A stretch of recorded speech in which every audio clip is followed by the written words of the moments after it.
Hello, everyone. I'm Doris McMillon, a Better Chance alumna, class of '69. Today, I'd like to introduce you to Lindsay Grace, class of 1994, for our second episode of the four-part series of Virtually Speaking. Lindsay is a professor at American University and founding director of the American University of Game Lab and Studio. Princeton ranked Lindsay's program a top 25 graduate program in game design. Lindsay, thanks so much for joining us. Thank you for having me.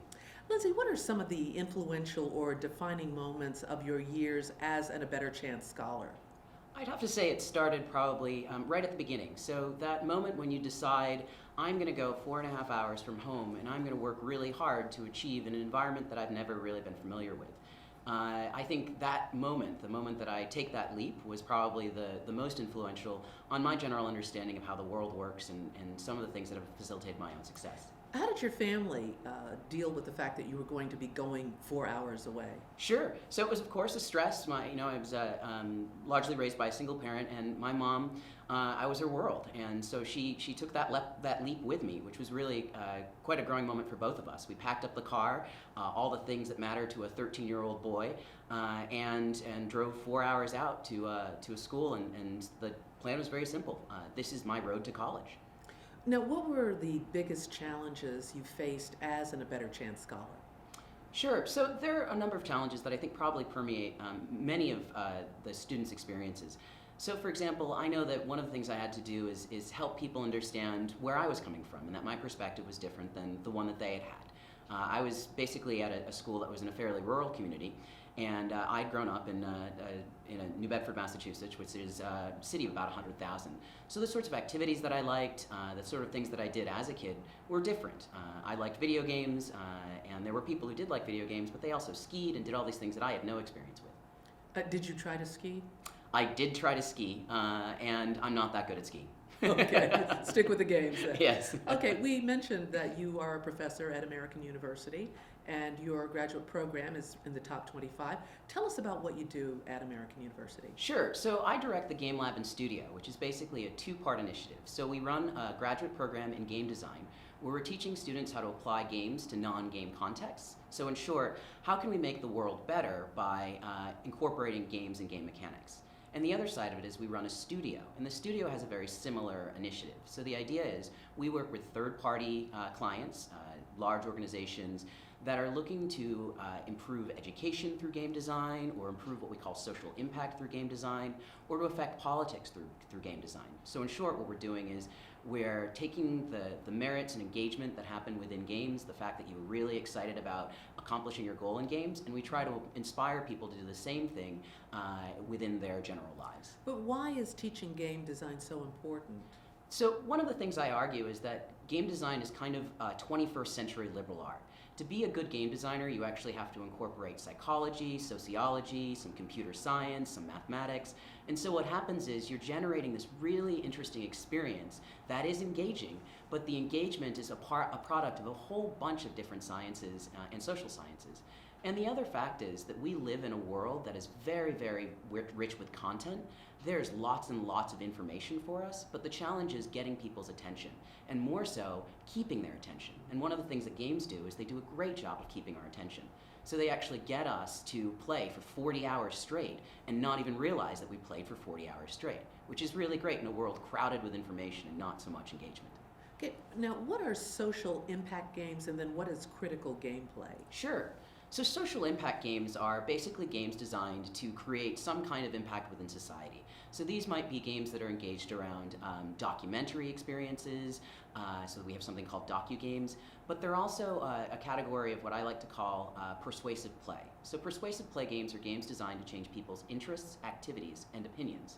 So the idea is that when you play a game, one of the things you discover is a new perspective, for example. So you can play in the shoes of a homeless person and then understand the challenges that person faces. So the idea behind social impact games is really about changing people's understanding of the complex world that we live in. And then my games, critical gameplay games, are explicitly about critiquing the way we play in order to offer alternative ways to play. So I can give you an example. I have a game called Wait, and in Wait what happens is, as you move forward in the world disappears. But if you wait, more of the world reveals itself. So you're in a field and you can see flowers, you can see all kinds of other things. There are animals and butterflies, etc. And the idea is, why don't you actually experience the world and stop and sort of smell the flowers?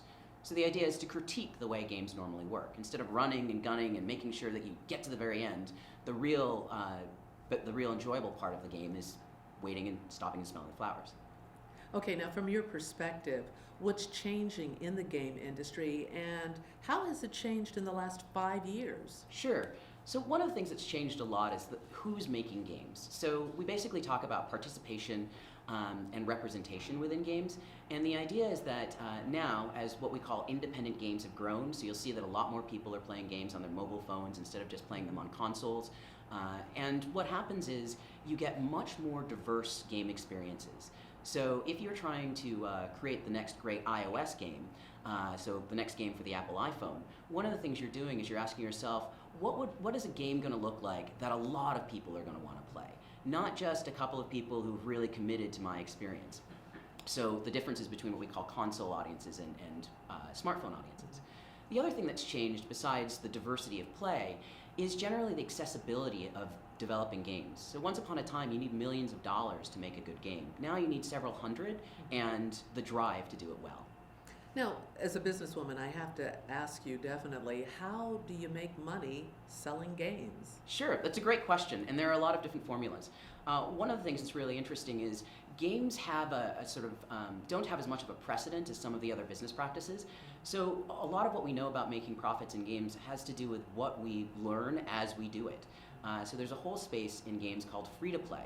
And what's interesting about that model is essentially we're giving most of the good product away. So you give 80% of the game away for free. But then that last 20% is what people pay for. And they pay for it in a variety of ways. They pay for it as what we call microtransactions. So they might buy a piece of the game 50 cents at a time, and then they're $10 into the game before they know it. Or they may buy it because they want a complete set. The same way that if I sold you a set of baseball cards and I said, well, I'll give you the 80% of the baseball cards for free and the last 20% are going to cost you, you might say, well, I really want a set, so I'll buy that extra 20%. And they're happy to pay for that? Absolutely. Yep. Okay. Now, tell us about people of color Sure. in the games industry. Sure. So back to this notion of participation and representation. So in short, we actually ran, at American University, we ran a diversity in games summit where we were talking explicitly about this. We had about 100 people come in from industry, students, aspiring game designers, and the idea is that there's two things that happen within games. First, you have the representation of underrepresented groups, and that basically comes in the form often of stereotype. So there are jive-talking people, and there are mystical Native Americans, etc. And the challenge there is that sometimes people aren't even aware of these stereotypes they're presenting. They just believe that this is the way the world works. And that's because we also need participation. We need game designers, we need game developers, we need people within the community who are actually working in the industry to affect this change, to actually affect the representation. So the challenge is, and the industry itself is becoming much more sensitive to it, the challenge is affecting representation in games through participation. And that's changed. It's still changing, but I would say in the last couple of years, we've seen a positive tick. When I think about how folks like yourself and myself would visit high schools or middle schools, how do we talk to these young people, especially at an earlier age, about the possibility and exposing them to being able to create games? Sure. So that's one of the reasons I'm a big fan of independent games in particular, honestly. One of the things that's great about it is that you don't need a lot of technology in order to implement these games. So I teach one-day workshops, for example, where I'm showing people how to make an iOS or an Android phone game in a day. There's some wonderful products that are free to use, and part of what's happened in the game community in particular is that a lot of us are really trying to inspire and encourage up-and-coming designers and developers. We're trying to tell people this isn't a space that's exclusive, it's actually a space that is playful and is for everyone. It's a little bit like saying, come on down to the playground, we can all play here. Mm-hmm. Okay, you talk in some of your publications about both minority representation and participation in games. What do you mean by that? So in short, we have these two notions, right? We have the idea that what we play on the screen or play within our games is a representation of people. So it's a representation of a minority group, it's a representation of women. And then the truth is that that representation is a product of all our work as game designers and developers. So some of these games have hundreds of people behind them. And the challenge there is that we also need people to participate. We need more women to participate in games. We need more minorities to participate in games so that they are represented appropriately within these games. And so the idea is there's always this balance between participation and representation. Okay, what are we seeing in terms of change in the last 5 years? So the things that we're seeing, we're definitely seeing more recognized women in games, and we're seeing more what we call sort of generally independent games. So we're seeing people do really interesting things that have to do with women's issues, minority issues, and especially in the social impact space. Basically, we're encouraging people to branch out into the old world, out of the old world, and the old world was sort of first-person shooters and space and science fiction, and actually venture into this space that is unique and interesting, and perhaps more of a reflection of human society. Okay, and speaking of uniqueness, what's unique about your games? So my games, particularly the critical gameplay games, because they are trying to literally critique the way we play, they do all kinds of things that I think are designed to remind people of the best experience that is sort of possible.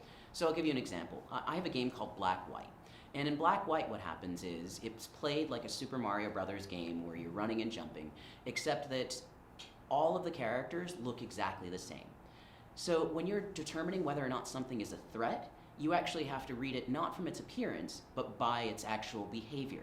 So as you approach one of these non-player characters, it acts aggressively or doesn't act aggressively. If it acts aggressively, then you can jump on it and squash it and kill it. And the reason that I think that's so important is that that's true to life as well. Someone who looks like a criminal is not necessarily a criminal, and vice versa. Someone in a three-piece suit may be quite the criminal. And so this idea of understanding these individuals from their appearance plays out in games all the time. And I don't really like that. I like the fact that really you've got to understand who the person is, not what they look like. And so these games that I make, I've got a variety of them, all take these, what we call game mechanics, and apply them in this way to remind people and create a little social impact through their play experience. Okay, now you have some other games.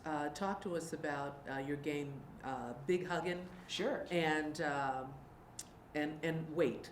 Yes. So Big Huggin' is sort of a charming game. So my idea was, when you play games typically, when you hit an obstacle, the typical response is to eliminate the obstacle. So you shoot it, you jump over it, etc. And I thought, how interesting if the way to resolve your problem was actually to use affection. So the way Big Huggin' works, it works a bit like what we call a platformer, a Super Mario Brothers style game, except that your controller is a 32-inch teddy bear. So you're hugging this bear to help him past his obstacles on screen. So in short, what happens is he hits a rock, you give him a hug, and he floats over the rock. But what's interesting here is there's actually 12 degrees of hugs. So there are times when you need to give him a big hug and times when you need to give him a little hug. But the ultimate experience is that in order to get past your obstacles, you just need a little affection. And how successful has that game been? It's actually surprisingly been very successful. So I've shown it at the Smithsonian American Art Museum. I've shown it at a variety of venues around the world. It's one of these games that I think people they really get excited about it when they see it. And part of the design is explicitly that the reason the bear is so large is I wanted people to remember how they felt when they were 6 or 7 years old and they had to go to the doctors and needed to hug a teddy bear to deal with a phlebotomist, to deal with someone taking their blood. And the idea was that I wanted to remind people of that feeling. You don't find the furry things often in games, so this idea of a furry controller, this giant teddy bear was also part of it. And the other thing that's really fun about it is people see it and it kind of lets them let their hair down. So when you're playing this in a public space and all of a sudden you're holding this 32-inch teddy bear, you just sort of relax and everybody laughs and goofs around, and it's a charming experience. Okay, now one of the things we all hate to do, because we're all so very busy, is we hate to wait. But yet you created a game called Wait. Absolutely, and the idea behind Wait was explicitly that. I think, I've been teaching games for 12 years, and one of the things that I've noticed is that we are all sort of perpetually pressured to go faster and smarter and do all these things better and better and better. And one of the challenges is that we fail to actually take a moment and appreciate what we have. So at the time, I was teaching all of these students to make beautiful worlds, these beautiful 3D worlds for what we call AAA games, games that you would buy off the shelf. And the problem was they spent all this time on these great worlds and everybody just ran right through the world to get to the end of the level. So the way wait works is that as you play the game, the world starts to disappear if you move. But if you wait, then the world reveals itself. So the flowers appear and the butterflies start showing up. But again, if you wait too long, the world disappears again. So it's sort of this idea of balancing seeing and doing perpetually. Lindsay, how do your games relate to race? I know you have Black Like Me and Black White that you've mentioned. Yeah, so a lot of what I'm trying to do is, and a lot of what I teach is help people understand how game mechanics are actually integral to the way we understand the world. So one of the reasons that we play as humans is because it helps us develop certain skill sets. So the social psychology and the sociology have demonstrated that the reason we have games is because these games are about practicing skill sets. So for example, impulse control in games like Simon Says, right? So what I do is I make these games to practice those skill sets. So for example, with Black Like Me, one of the things that happens is it looks like a color tile matching game. And this idea of matching colors is very common in digital games. But what actually happens is as you play, the range of colors gets reduced down to black. So you've got shades of black that you're trying to determine differences between, and it becomes very hard. But as people play it, one of the things they notice is that one tile behaves differently. The one that you're trying to match behaves differently.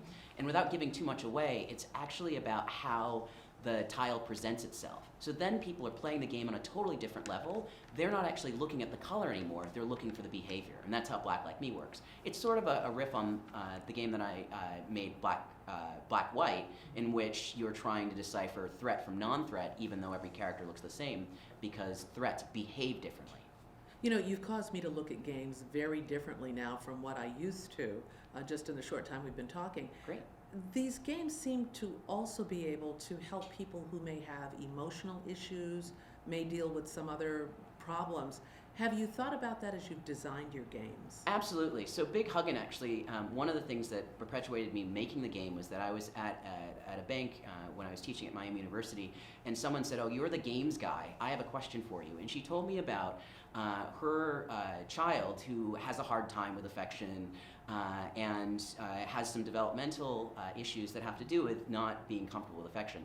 And so I said, you know what, I'm going to make a game about that. As another example, we actually have a contract with the National Institute of Mental Health to make a game that clinically reduces anxiety. So without getting into too much of the science, the short version is the game is designed to apply something that is a clinical treatment for anxiety to a set of game mechanics. So people will basically reduce what we call threat vigilance through playing this game. All right, now you have a young son. Yes. Does your son game? He does actually. He's a big fan of two games right now called Stack the States and Stack the Countries, and I think it's evidence to the power of games as an educational tool. So my son has just turned 6 years old, and without question, he knows more about the countries in the world than I do. And he can do things like tell me the states that you would travel through in order to go from Washington, D.C. to Florida if you were driving. And the power is really simple. It's that games are engaging, it's that they give you goals, they structure some of the experience for you, and they play into some of our natural instincts to want to play. Lindsay, you've described games as millennial pop. What does that mean? So in short, the idea is that I'm a Gen Xer, and as a Gen Xer, when I was meeting people, you'd ask them questions like, what kind of music do you listen to? And people would respond, and you kind of read and know something about them from it. So when I was a Cure fan or a Depeche Mode fan, you sort of knew the kinds of music that I liked and the kinds of things that might be associated with those activities. In contemporary culture, particularly for millennials, I find that a lot of my students, particularly my undergrads, will ask what games you play. And in doing that, they're doing the same thing. So where in the 1960s, the Beatles kind of defined a generation, what you find now is that the games are part of that definition of who I am, of my cultural participation, of the media I consume. And what games do you play? That's a good question. So I'm a very busy guy. I don't get to play as much as I hope. I tend to evaluate a lot of people's games, but I don't get to play as much as I used to. The short version is I generally play car racing simulations, and that's because I, as a hobby, do autocross, which is car racing, And so it gives me two benefits, right? I get to practice controlling the car at the same time I get to support my hobby. All right. Thank you so much, Lindsay, and continued success to you. Thank you. We want to thank you all for joining us for the second episode of Virtually Speaking. In our 4-part series, we'll be interviewing other A Better Chance prominent alumni in future episodes. I'm Doris McMillon, and very thankful for A Better Chance.